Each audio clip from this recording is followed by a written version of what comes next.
My brother called me on a Tuesday afternoon, and the first thing he said was, "Congratulations, Uncle Walter. Your boy finally made it." I was sitting on the porch of my house in Akron, drinking black coffee and watching the neighbor's dog dig up the flower bed again. I asked my brother what he was talking about. He laughed like I was playing dumb. He said Ryan had just been named senior vice president at his firm. He said the promotion party was last Friday night. He said the photos were all over the internet.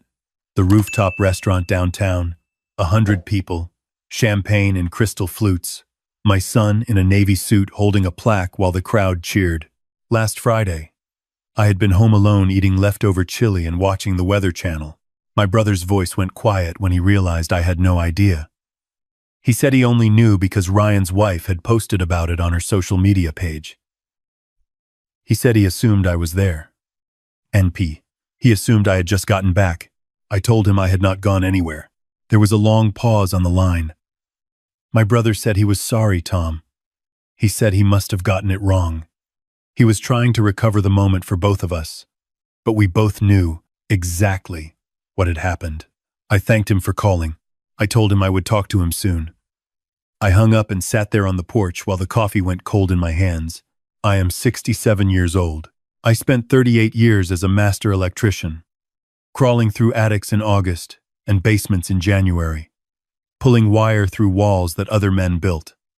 My hands have calluses that will never soften. I still wear the same steel-toed boots I bought in 2004 because they still work just fine.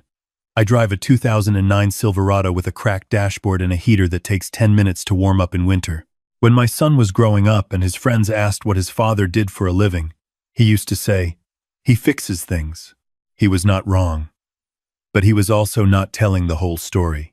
I pulled up my daughter-in-law's social media on my phone. I do not have an account, but she keeps hers public because she calls herself a brand consultant and she needs the visibility. The photos loaded slowly on my screen.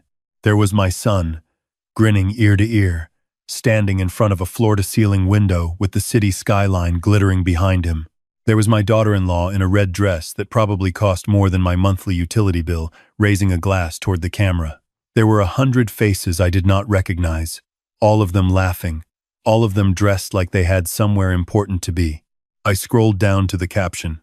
She had written, "Friday night, celebrating the man who built himself from nothing. No shortcuts, no handouts, just pure grit and intelligence. So proud of my husband. Built himself from nothing." I set the phone down on the porch railing and looked out at the yard. I had mowed that lawn 2 weeks ago when I drove up to visit them. I had also replaced the breaker panel in their garage, patched a section of the deck railing, and left an envelope on the kitchen counter with $3,500 in it, because my son had mentioned the property taxes were coming due. No handouts. I sat there until the sun started going down and the air turned cold. Then, I went inside, washed my coffee cup, and called my attorney. Her name is Patricia. I have known her for 22 years. She answered on the second ring. "She always does," she said. "Walter, it's late. What happened?" I told her what I had found out. I told her about the party, the caption, the photos. Patricia was quiet for a moment. Then she asked me what I wanted to do. I told her I needed to look at the file on the Millbrook property. She typed something. She said the mortgage payment was current because I had set up the automatic transfer from my personal account to Walsh Properties LLC 3 years ago when my son and his wife moved in. She said the next payment was due in 12 days. She asked if I wanted her to cancel the automatic transfer. I said yes. She asked if I wanted her to do anything else. I told her to pull the lease agreement. I wanted to know exactly what my son's name was signed to and what his rights were as a tenant. Because while Ryan believed he was living in a house he rented from a property management company called Walsh Properties, he had never once asked who Walsh Properties belonged to. He had signed the papers, cashed my checks labeled as family support, and never connected the two. Patricia said she would have everything ready by morning. I drove home to Akron and did not sleep well. 3 days passed. My son did not call. My daughter-in-law did not call. No text, no email, No message asking if I had heard the news. No invitation to take me out for a celebratory dinner. Nothing. I was apparently as invisible to them in my son's victory as I had been in that rooftop restaurant. On the fourth day, my daughter-in-law called. I was at the hardware store when her name lit up my screen. I let it ring twice. Then I answered and said hello, like a man who had not been thinking about this moment since Tuesday. She skipped hello entirely. She said, "Walter, I need you to call Walsh Properties today. The payment didn't go through. There's a delinquency notice on the account, and they're saying if it isn't resolved by Friday, there's a late fee of $600 on top of the missed amount." She was talking about the landlord like she had never once considered that the landlord might have a face. I said, "Which payment are we talking about, sweetheart?" She said the mortgage support. She said the $3,200 that comes every month. She said they had been counting on it, and she needed to know if there was a problem on my end or if it was a bank error. I told her it might be a bank error. I said I would look into it. She said, "Can you look into it today? Because we have bills stacked up, and Ryan's new salary doesn't kick in until the next pay cycle, and honestly, Walter, the timing on this is really bad." The timing. She said the timing was bad. On the week, her husband got a senior vice president promotion and threw a 100-person party at a rooftop restaurant. I said I would do my best. She thanked me with the efficiency of someone checking a task off a list and hung up. I stood in the hardware store aisle for a moment, holding a box of wire connectors I did not need, listening to the fluorescent lights hum above me.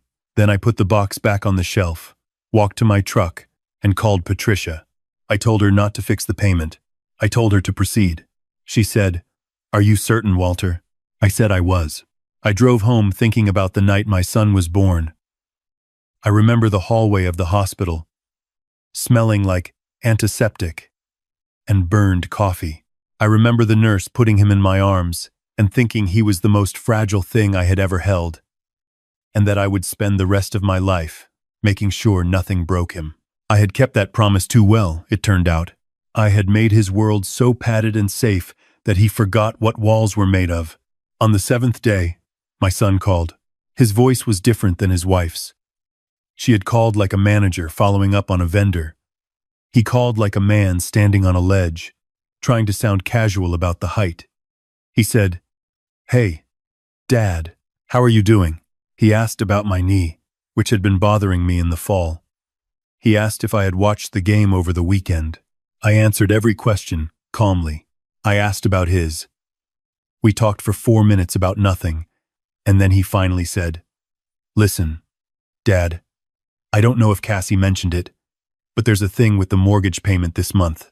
I said she had mentioned it. She said, "Yeah, so Walsh Properties sent a formal notice. They're saying if they don't get the payment plus the late fee by the end of the week, they're going to flag the account. And I don't want that on our record, you know? So I was just wondering if maybe you could, get that sorted."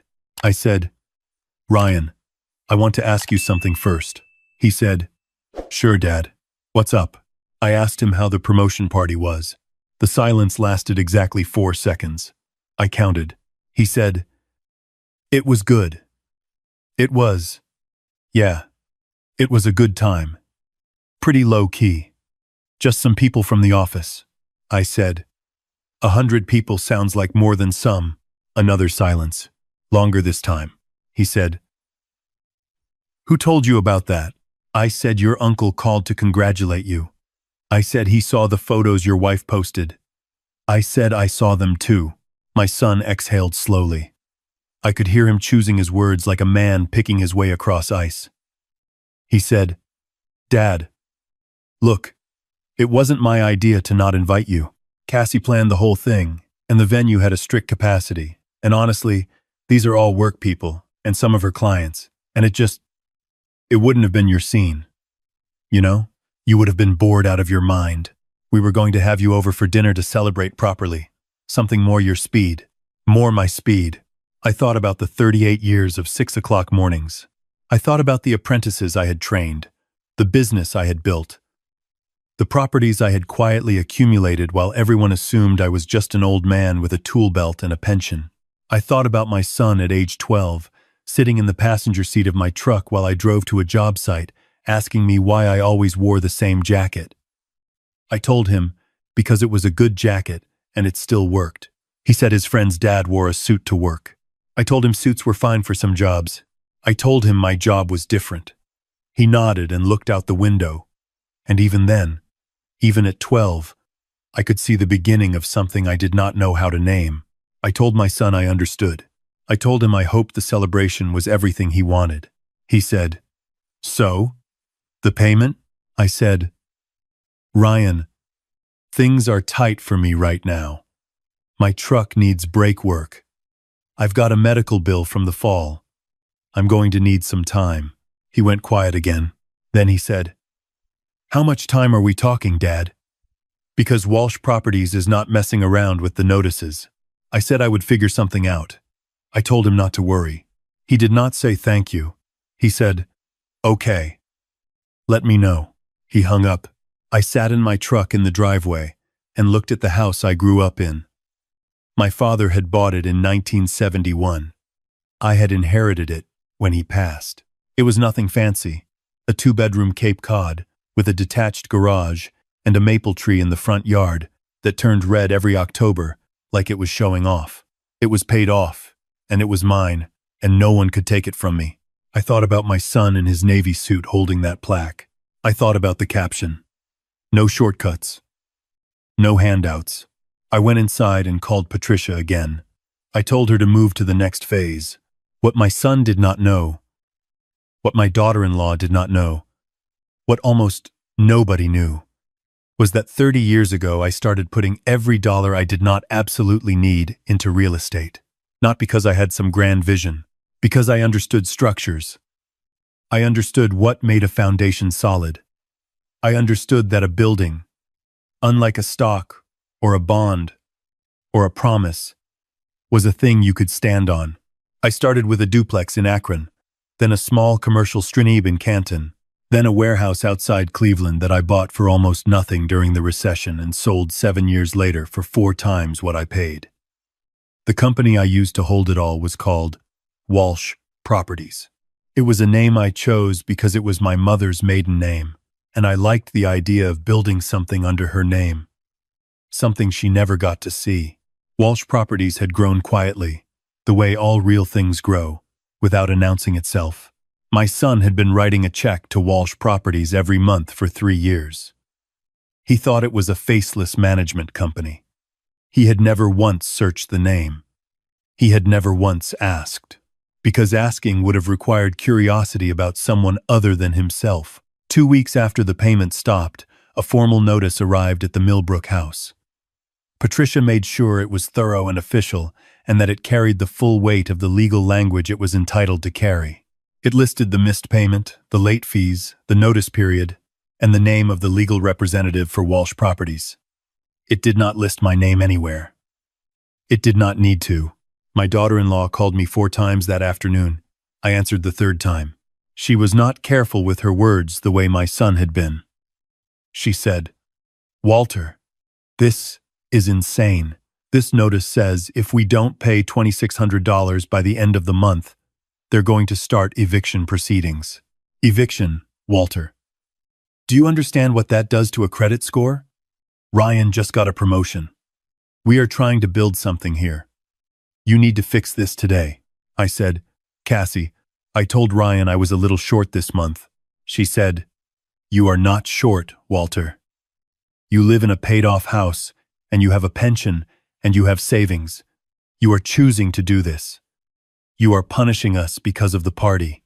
I said, "Punishing you seems like a strong word." She said, "Then what would you call it?" I said, "I'd call it a cash flow issue. Same as what you're having." She made a sound that was halfway between a laugh and a scream. She said, "You know what your problem is? You have always been jealous of Ryan's success. You have always wanted him to stay small, so you could keep playing hero with your little checks and your handyman visits. You cannot stand that he built something real without you, built something real without me." I said, "I hope you two get it sorted out, sweetheart. Give Ryan my best. God, Ryan my best." I ended the call and sat down at the kitchen table. I was not angry. The anger had burned through a long time ago, sometime during the drive home from the hardware store, when I was standing in the fluorescent aisle, holding wire connectors I did not need. What I felt now was something quieter. It was the feeling of a contractor who has finished the inspection and written up the report and now has to deliver the findings. The structure was not sound. That was the finding. The next Friday, I drove to Cleveland. I parked my truck in a garage on East 4th Street and walked 2 blocks to the building where Patricia's office was. I was wearing my clean flannel shirt and my good boots, the ones without the scuff on the left toe. The lobby had marble floors. The elevator required a key card. The receptionist at Patricia's firm looked at me the way people always look at me in places like that. A half-second assessment, followed by a polite recalibration, when she saw me walk past her desk without stopping. Patricia was waiting. She stood up when I came in, which she always does, which I have always appreciated. She poured coffee without asking and set the file on the desk between us. She said, "Before we go through this, I want to ask you something." I said, "Go ahead." She said, "What is the outcome you are hoping for, Walter? Because there are a few different directions we can take this, and I want to make sure I understand what you actually want." I looked at the file. It had Ryan's name on it, and Cassie's name on it, and the address of the Millbrook house, and 3 years of monthly transfers I had made from my personal account into the Walsh Properties Operating Fund to cover what they called rent, and what I called a mistake I had been making for 36 months. I said, "I want my son to understand what things cost." Patricia nodded. She said, "Then we proceed." We went through the documents for an hour.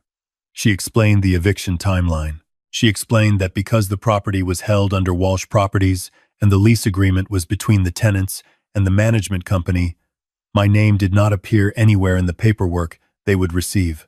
She said they would be dealing with Walsh Properties as an entity that had, at this point, received exactly $0 in rent for going on 6 weeks. I asked, how long before the formal eviction filing? She said 10 days, based on the notice period and the state guidelines. I said, "File it." She looked at me for a moment. She said, "Your son is going to figure out who owns Walsh Properties eventually, Walter." I said, "I know." She said, "When that happens, this is going to be a very different conversation." I said, "I know that too." She filed the paperwork that afternoon. What happened in the following days, I know partly from the reports Patricia received and partly from what my brother told me, because it turns out my son did what desperate people always do when they run out of other options. He called his uncle. My brother told me Ryan called him asking for money. He said Ryan's voice was tight and controlled, the voice of a man trying to sound like he was not drowning. My brother asked what the situation was. Ryan said it was a temporary liquidity issue, a word he clearly liked because it made a cash crisis sound like a business decision. My brother asked, how much? Ryan said $6,000 would cover the back rent and the fees and give them some runway. My brother said he did not have $6,000 to lend, which was true, and that even if he did, he would talk to me first, which was also true. Ryan did not call me after that. Instead, my daughter-in-law posted on her social media. I found out from Patricia, who found out from her paralegal, who apparently followed Cassie's account. The post said something about toxic family relationships and energy vampires, and how protecting your peace sometimes means cutting out the people who want to watch you fail. There were 240 likes. Several of her followers left comments agreeing with her and calling whoever the unnamed family member was all sorts of things. One woman wrote that some people simply cannot handle other people's success. I was in the cheap seats, apparently. I had always been in the cheap seats. The formal eviction filing arrived at the Millbrook house on a Wednesday morning. Patricia had arranged for it to be delivered by process server. She told me later that my daughter-in-law had opened the door and taken the envelope and closed the door without saying a word, which told Patricia everything she needed to know about how well they had been sleeping that week. My son called me that afternoon.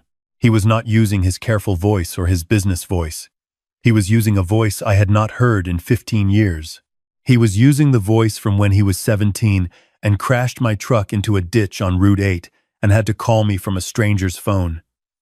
He was using the voice of a boy who needed his father. He said, "Dad, I need you to talk to me. Please." I said, "I'm here, Ryan." He said they had received the eviction filing. He said they did not have the money and they could not get it in time. He said his new salary did not kick in for another 3 weeks, and the signing bonus was already allocated toward the credit card they had maxed out during the promotion celebrations. He said Cassie was not speaking to him because she blamed him for not managing the situation sooner. He said he did not know what to do. I said, "What do you want me to do, son?" He said, "I want you to call Walsh Properties. I want you to explain that you're my father and you've been helping us and that there was a miscommunication and ask them to give us more time." I said, "Ryan, I want to ask you something, and I want you to answer me honestly." He said, "Okay." I said, "When your wife posted about you building your career from nothing, with no shortcuts and no handouts, did you ask her to take it down?" The silence stretched. I said, "When she planned the promotion party and decided not to include me, did you say anything to her?" More silence. I said, "When your uncle called me to congratulate you, and I found out from him, a man who lives in Columbus, before I found out from my own son, did it occur to you to pick up the phone?" His voice broke when he said, "Dad, I'm sorry. I know I handled it wrong. I know she went too far with the posts. I should have said something. I was just... It was easier to let it go. Easier to let it go. Easier than what? Easier than standing up. Easier than one phone call. Easier than treating the man who wired money into his account every month like a person who deserved to know his son had been promoted." I said, "I know it was easier. Ryan, a lot of things I did for you were easier than the alternative. That's where I went wrong. I would been have won. That's where I went wrong." He said, "What does that mean?" I said, "It means I'm going to tell you something I should have told you a long time ago. And I need you to listen to me without interrupting." He said he was listening. I told him about Walsh Properties. I told him when I started it and why and what it had grown into over 30 years of quiet, unglamorous work. I told him about the duplex in Akron and the strip mall in Canton and the warehouse and the 14 other properties that were currently under the Walsh Properties portfolio. I told him that the management company he had been writing complaints to, the faceless corporate entity that had just filed to evict him, was mine. I told him his rent, every single month, had been a transfer from my left pocket to my right pocket, and that I had done it that way because I thought someday he might want to know the value of what he had been given, and that day had apparently arrived. The silence on the other end was so complete I checked to make sure the call had not dropped. Then my son said, "You own the house?" I said, "Yes." He said, "You've owned it the whole time?" I said, "Yes." He said, "Dad," and then he said my name again. Just that. Dad. Like he was testing whether the word still meant what it had always meant. I said, "I am not calling Walsh Properties for you, Ryan. I am not going to ask for an extension on your behalf, and I am not going to transfer the back payment. What I am going to do is give you 2 options, and I want you to think about them carefully." He said he was listening. I said, "Option 1, you find the money, you pay what you owe, you stay in the house, and things continue on exactly as they have been. Except they do not continue on as they have been, because I will no longer be making any transfers. Not for the mortgage, not for the property taxes, not for the utilities. If you want to live in that house, you will pay for it yourself, the way every other adult in this country does." He said, "What's option 2? I said, "You vacate the property by the end of the month, and we sit down together, just the 2 of us, and we talk. Not about money, about what happened, about what you posted and what your wife posted, and about the fact that your uncle had to call me to tell me my son got promoted. We talk about that, and then we figure out what kind of relationship we actually want to have going forward. He was quiet for a long time. He said, "What about Cassie?" I said, "Cassie is your wife. That is your conversation to have with her." He said, "She's not going to take this well." I said, "Ryan, a lot of people do not take the truth well. That does not make the truth optional." Another long pause. Then he said, "Can I call you back tomorrow?" I said, "Of course you can." I hung up and walked out to the garage and stood there for a while under the fluorescent light with my hands in my pockets. The workbench along the back wall was covered in the organized clutter of a working man's life.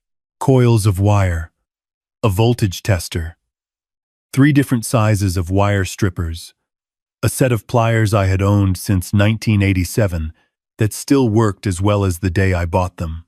Everything in that garage was exactly what it appeared to be.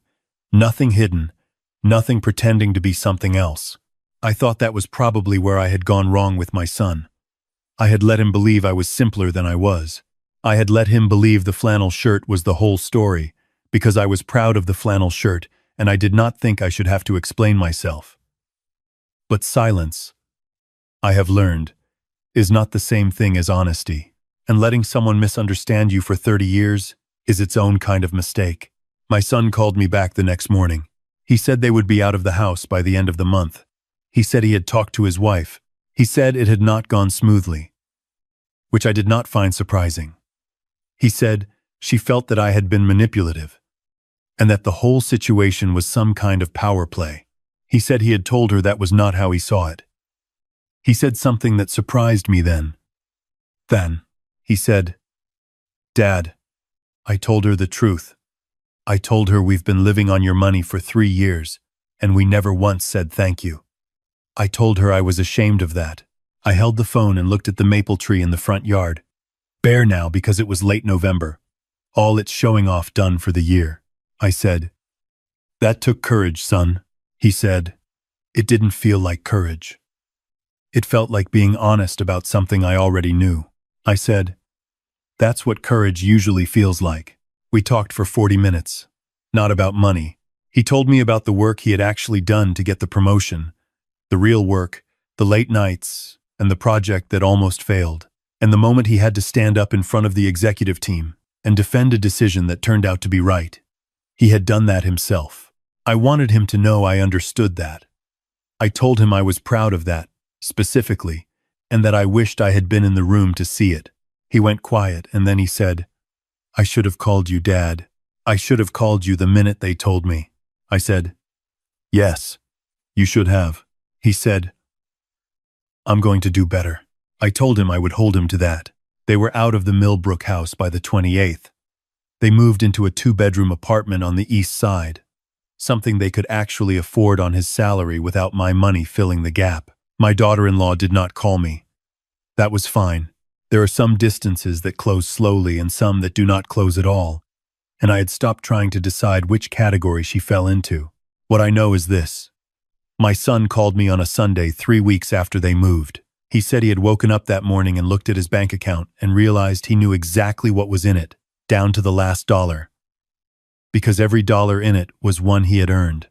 He said it was a strange feeling. Not comfortable, exactly, but real. I said, "Get used to that feeling, Ryan. That's the one that means something." He asked if he could come up to Akron for Christmas.